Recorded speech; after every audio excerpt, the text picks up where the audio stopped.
Este é mais um Desafio Profissão, um programa da equipe de orientação profissional do curso de Psicologia da PUC de São Paulo, do NASCE Orientação Vocacional, em parceria com a TV PUC.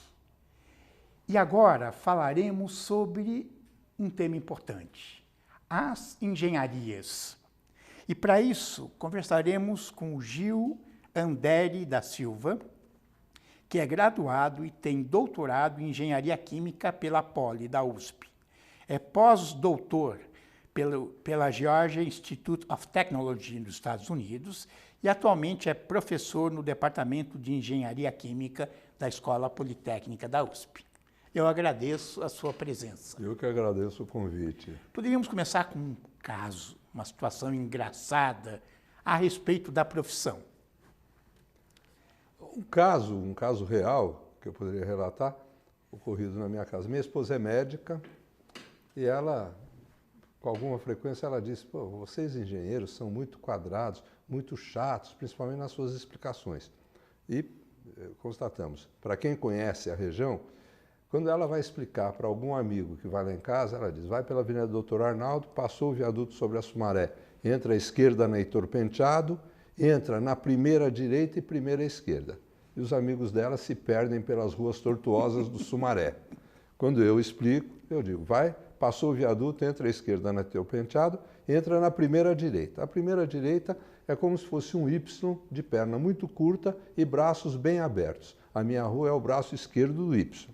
Para quem sabe o que é Y, todos chegam em casa.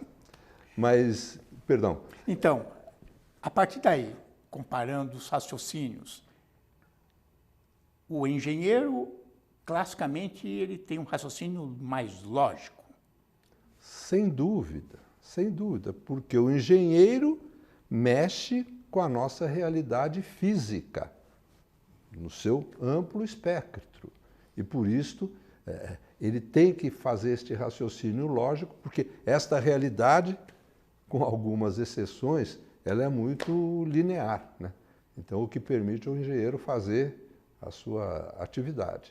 Antes das especialidades, então, continuando o que o senhor já falou, vamos falar do que é engenharia.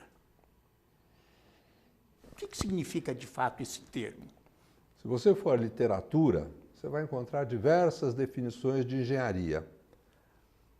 A que eu mais gosto e acho que é a mais condizente com a realidade é a seguinte: engenharia é a atividade que transforma recursos naturais ou não naturais, recursos materiais e energéticos em bens úteis para a sociedade. O que nós estamos dizendo? Vamos imaginar uma garrafinha d'água de polietileno. Ora, esta garrafinha, ela começa quando se extrai o petróleo. Extrai-se o petróleo, este petróleo é transportado para uma refinaria. A refinaria é uma indústria que separa frações do petróleo, uma delas a nafta. Esta nafta vai para uma outra indústria na qual se fabrica alguém chamado etileno. As pessoas que não gostam muito de química não estão familiarizadas com estes nomes, mas não morde. O etileno vai para uma outra fábrica onde se faz o polietileno. Esse polietileno vai para uma outra fábrica onde se faz a garrafinha de água. E todas estas etapas, a partir da extração do petróleo, são feitas usando a engenharia. Então, todos os bens, e bem aqui a gente pode entender como um produto de consumo, nosso consumidor, ou até um serviço. Então, todos os bens, eles são produzidos pela engenharia, por engenheiros, com as suas mais diversas facetas. Daí, na minha opinião, a importância da engenharia, porque estes bens são produzidos para atender necessidades ou desejos nossos, humanos. Então, acho que isso é interessante assinalar, quer dizer, aquela ideia que o engenheiro só mexe com coisas concretas, transformações matemática e física, tem que se pensar que tem um porquê. E, em última instância, chega em humano. Chega no ser humano. Então, dizer que é só exatas é uma visão incorreta. Sem dúvida. A engenharia, apesar de estar enquadrada aí na área de exatas, primeiro, a engenharia não é uma atividade exata. Uma primeira razão, um problema a ser resolvido pela engenharia significa o seguinte: eu tenho uma necessidade, identifico uma necessidade ou um desejo do ser humano e identifico que este atendimento pode ser feito através de engenharia. Então eu tenho um problema de engenharia. Ora, o primeiro passo deste projeto de engenharia significa identificar várias alternativas de solução para o meu problema. Problema que só tem uma solução não é problema, está resolvido. Agora é questão de engenheirar a solução.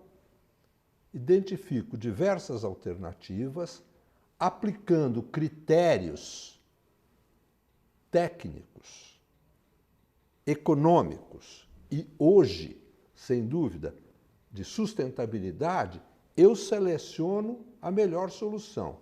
E, a partir daí, eu vou fazer o que na literatura se chama especificar a solução.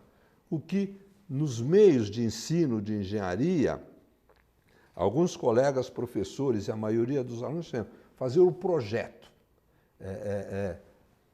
Em português, nós só temos um termo para essa atividade que é projeto. No inglês, nós temos design e project. Então, lá dá para diferenciar.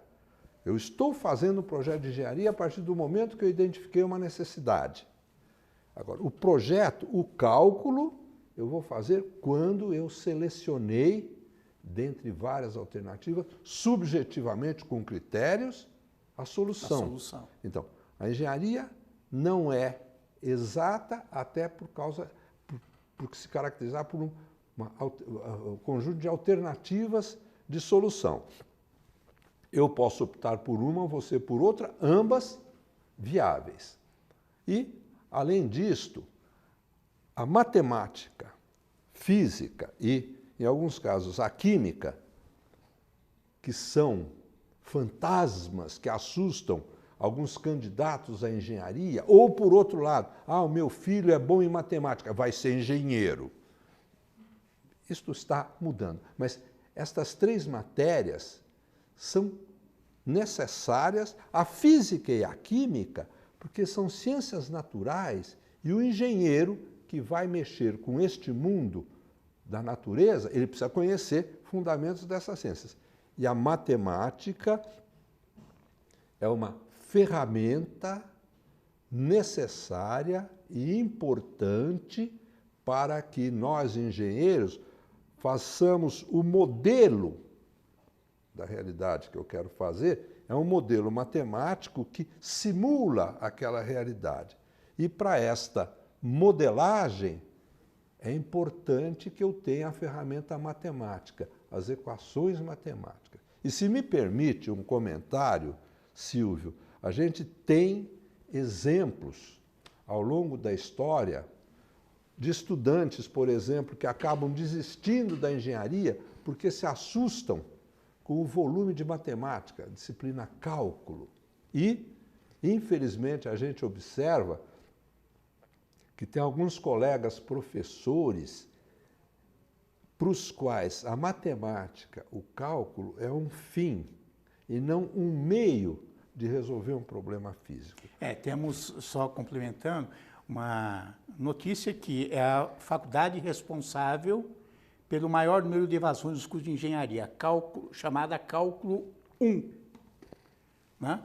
É uma tese da Unicamp, onde uma estudiosa vai identificar, e a pergunta, não dá para modificar já que está identificado que o problema inicial é esse, não dá para modificar o ensino desta disciplina de modo a torná-la mais prática ou mais, enfim, palatável?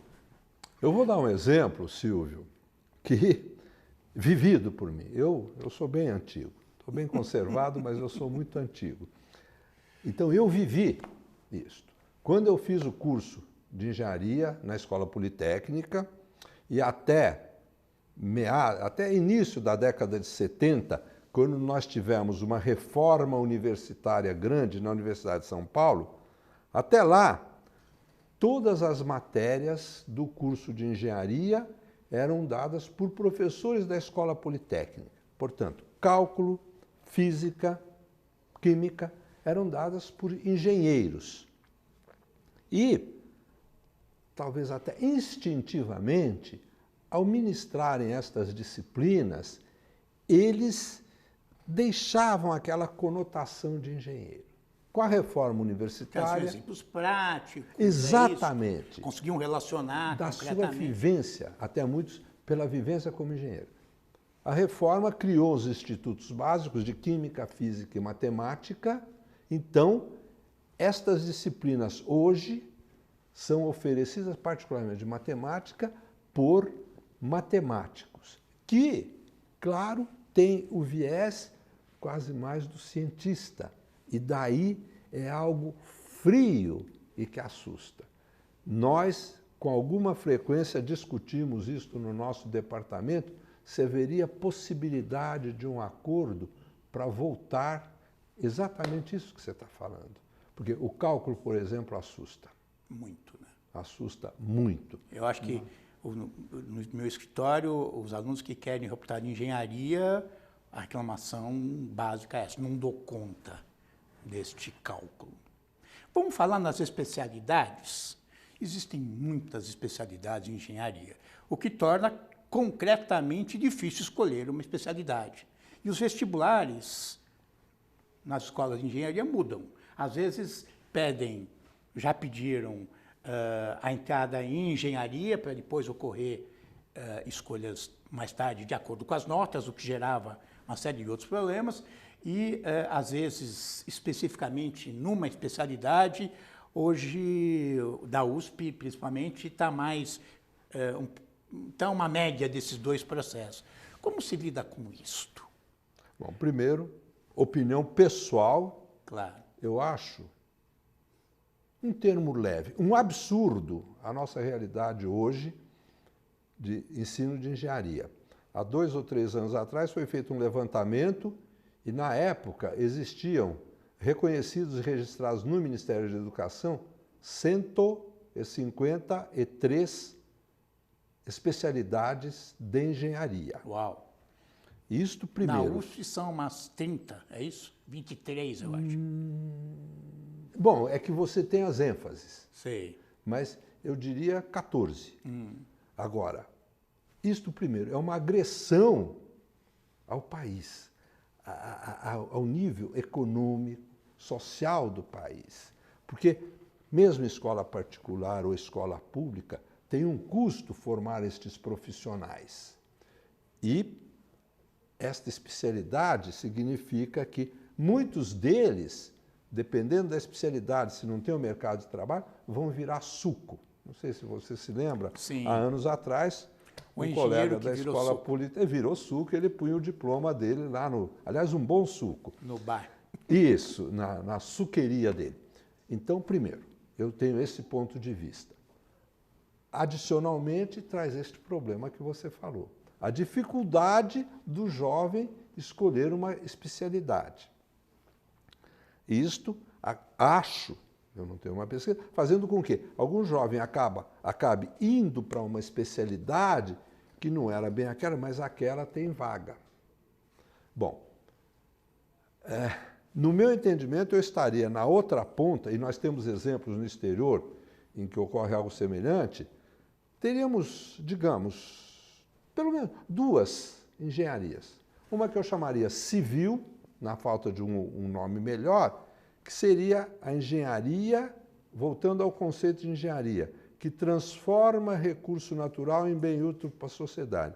A engenharia civil seria a engenharia que cuida do uso do recurso natural solo, para transformar em coisa útil para entra a mecânica. O engenheiro civil, o engenheiro de minas, lavra, o próprio engenheiro agrônomo, né?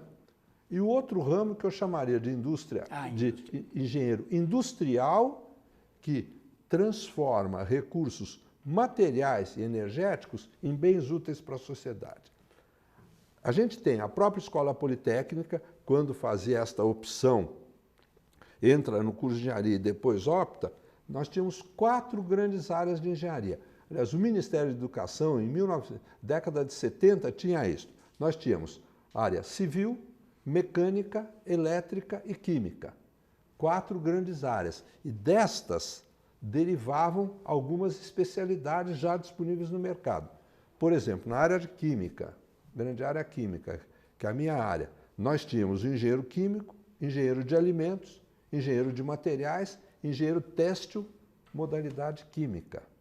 Então, seria até para a nossa economia mais racional. E um engenheiro formado em um bom curso, ele não terá dificuldade nenhuma de se adaptar a situações distintas da sua especialidade. Juntando a isso, existe uma informação que é divulgada que 50% dos formados em engenharia não trabalham na área que se formaram. É um número muito alto. Por que isso acontece? Na minha opinião, 2 razões. Primeira, porque são profissionais bem formados e profissionais ecléticos. Nas épocas aí das crises econômicas, 50%, desses 50%, mais de 50% ia para a área financeira. Sim. Há poucos dias eu li uma matéria de 2002, eu não tenho, dada a minha barba branca, intimidade com a informática, então uma aluna me mandou uma matéria de um professor de engenharia, acho que o nome é Alexandre Padilha, não sei se você já ouviu, e a matéria era que nos cursos de engenharia em que os profissionais começam a ser,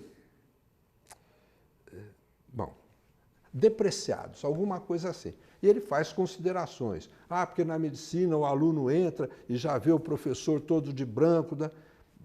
O professor de direito de gravata. Bom,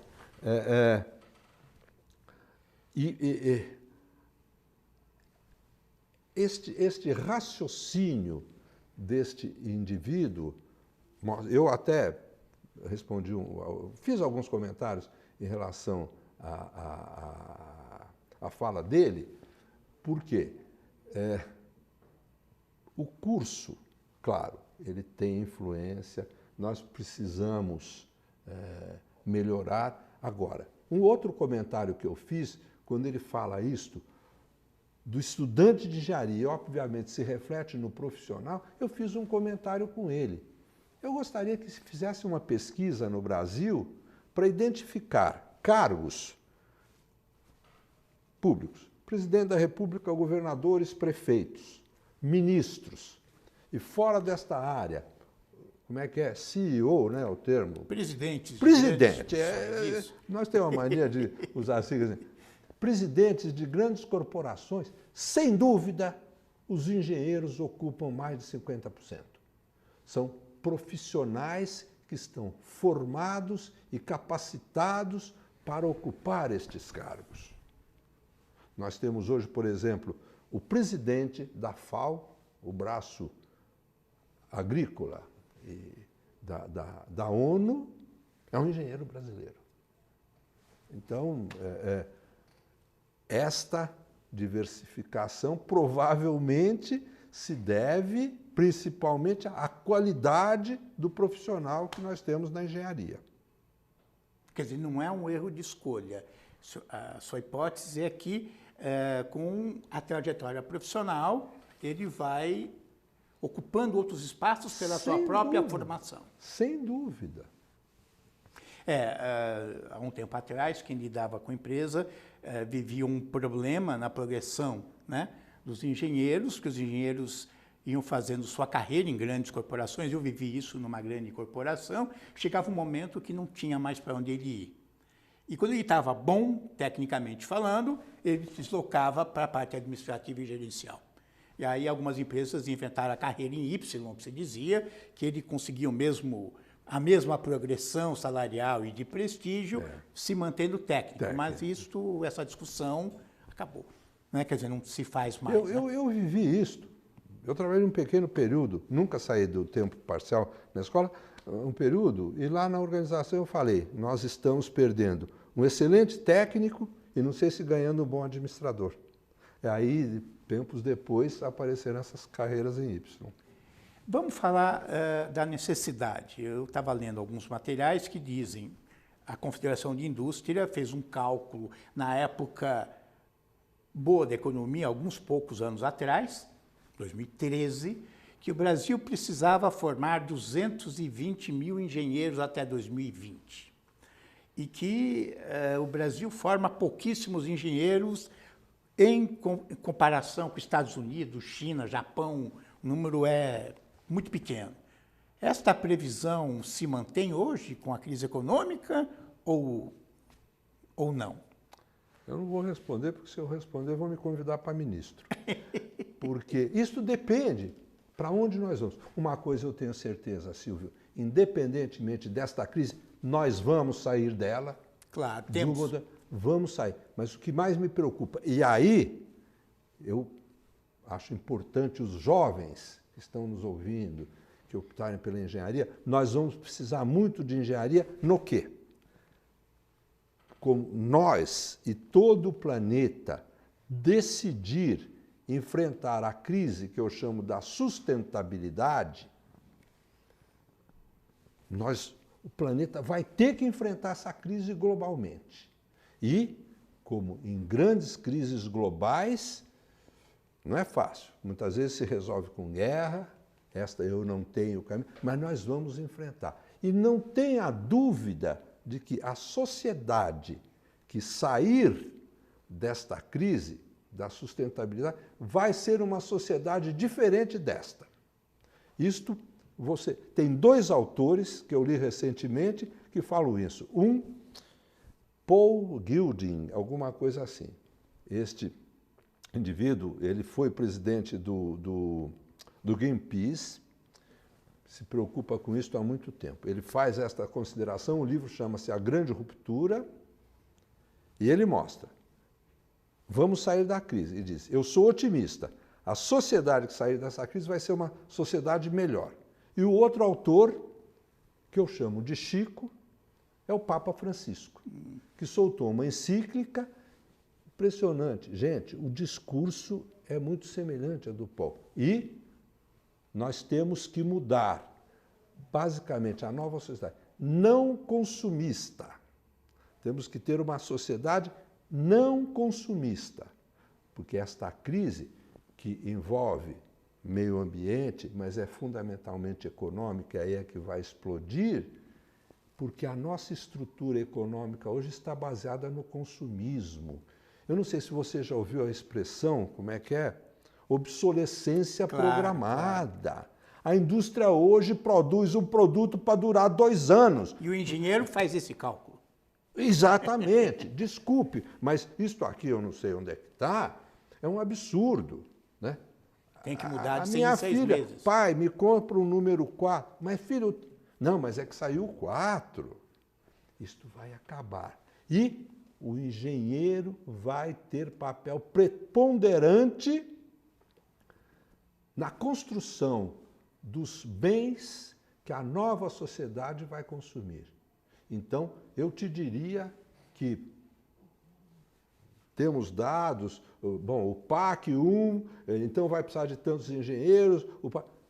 Isto é importante, mas a gente não sabe até quanto esses PACs duraram. Mas precisamos nos preparar para a sociedade que vier depois disto. Então, é quase, desculpe, fugindo um pouco do objetivo do programa, mas um apelo, uma advertência a todos que ouvirem a gente. Preparemos-nos e, desde já, cada um de nós, cidadão, começando a diminuir o seu consumo naquilo que é supérfluo. Quer dizer, o engenheiro também precisa discutir questões sociais, questões políticas, questões econômicas e, claro, tecnológicas, para dar este salto, não só olhando o mercado, que de fato o mercado ele flutua, quer dizer, há pouco tempo o mercado era saturado, ninguém queria se formar engenheiro, mudou um pouquinho a economia, falta engenheiros, teremos que importar engenheiros, coisa de algum tempo depois já inverteu, a construção civil caiu, então não precisa tanto engenheiro, quer dizer, esse mercado ele está flutuando. Ele flutua. E esse engenheiro com esta consciência, que não é só a tecnologia, é fundamental. Veja, eu, quando me formei, nós fomos preparados para produzir projetos tecnicamente viáveis e economicamente viáveis. Não tenha dúvida. Hoje, sustentavelmente viáveis. E o sustentável você apontou muito bem. Abrange a vertente econômica, a social e a ambiental, que é o consumo do recurso. E as nossas escolas, os nossos cursos têm que se preparar. Aqui no Brasil, a história mostra que a academia, pelo menos na engenharia, vai um pouco a reboque do desenvolvimento e da previsão, da prospecção. Eu agradeço as suas contribuições e até o próximo Desafio Profissão.